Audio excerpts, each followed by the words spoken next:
All right, Nick, let's talk about the Seattle Seahawks.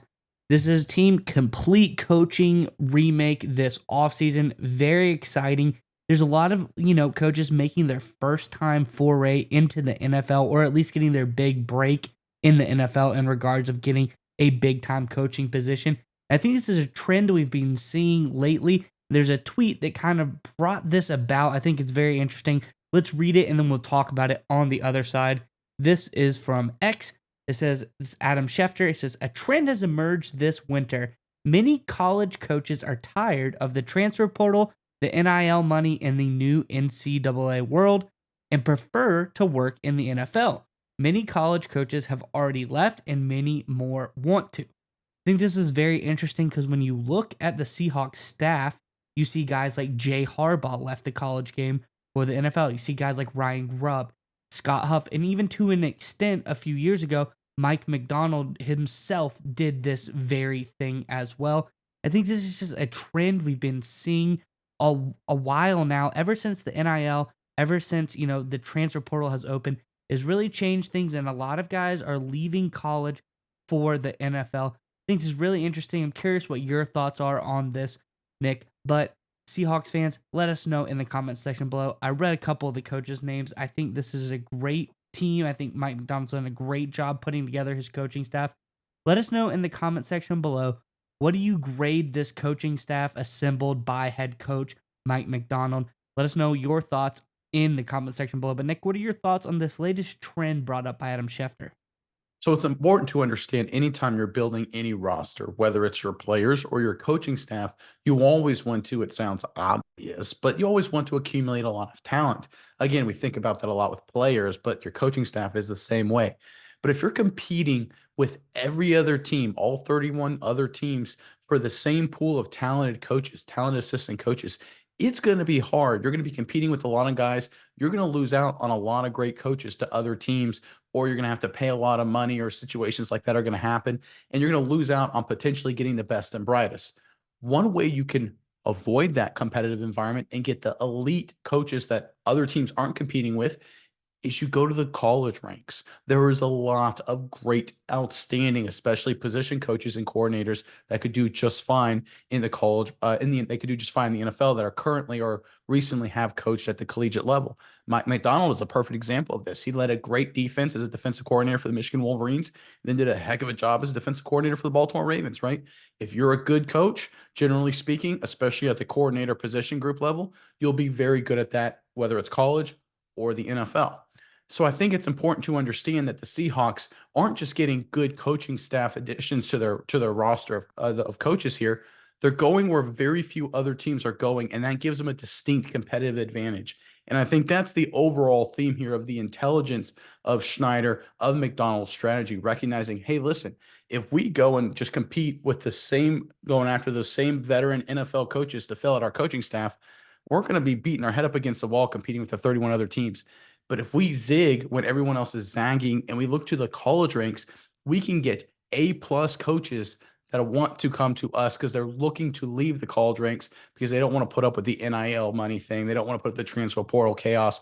A lot of great coaches, by the way, stay at the college level because it's more stable, right? You don't have to deal with free agency and trades and things like that.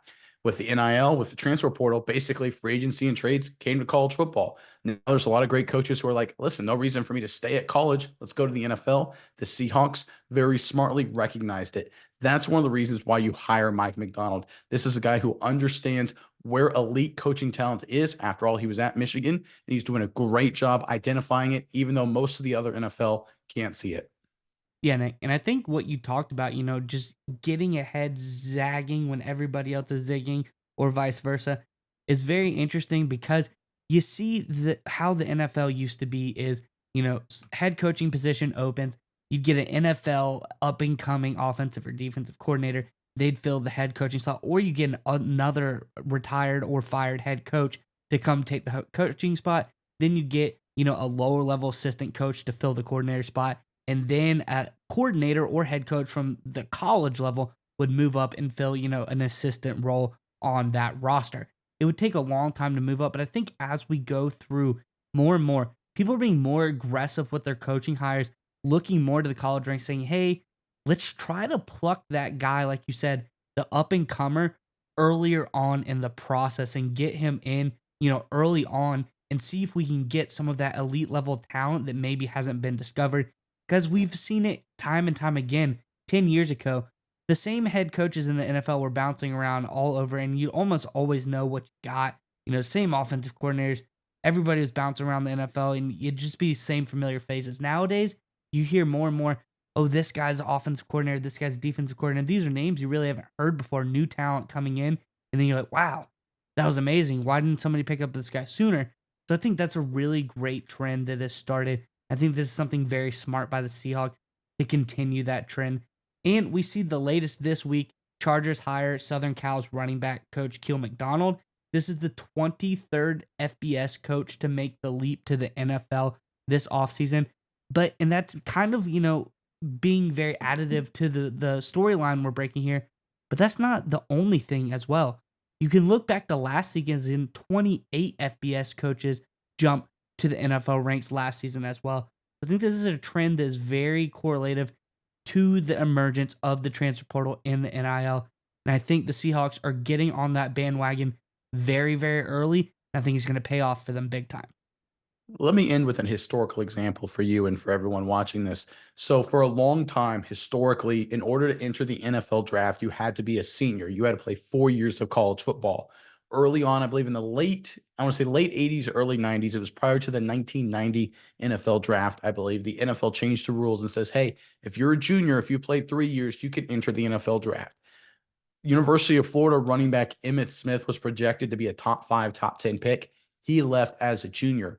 All of the NFL scouts and GMs were scared to death. Oh, he's a junior. He missed that one special year of college football experience, and he fell all the way to the Cowboys at 17. Emmitt Smith went on to be the NFL's all-time leading rusher, league MVP, and, of course, first ballot Hall of Famer.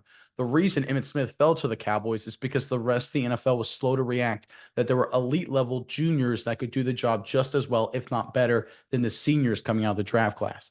That's exactly what the Seahawks are recognizing here, and I think it started with the MacDonald hire, and I think we're seeing it work down the rest of their coaching staff. They recognize that there's a lot of Emmitt Smiths in the college coaching ranks that, like you said, Mize, haven't gotten their NFL opportunity yet, so the rest of the NFL teams are undervaluing them. They're not even really looking to hire them. The Seahawks are like, well, why are we going to wait? This guy's a great coach now. Let's bring him into the fold. We'll get him on the staff, and we'll put together an all-star staff. Doesn't matter if they come from college. Doesn't matter if they come from pro. Our goal is to have the best staff possible. It sounds obvious, but clearly a lot of other NFL teams are failing to do that. And I think the strategy the Seahawks are using right here will pay dividends both in the short term in terms of being a better product on the field and in the long term as well, as they develop some of these coaches and they become elite NFL coaches in their own right.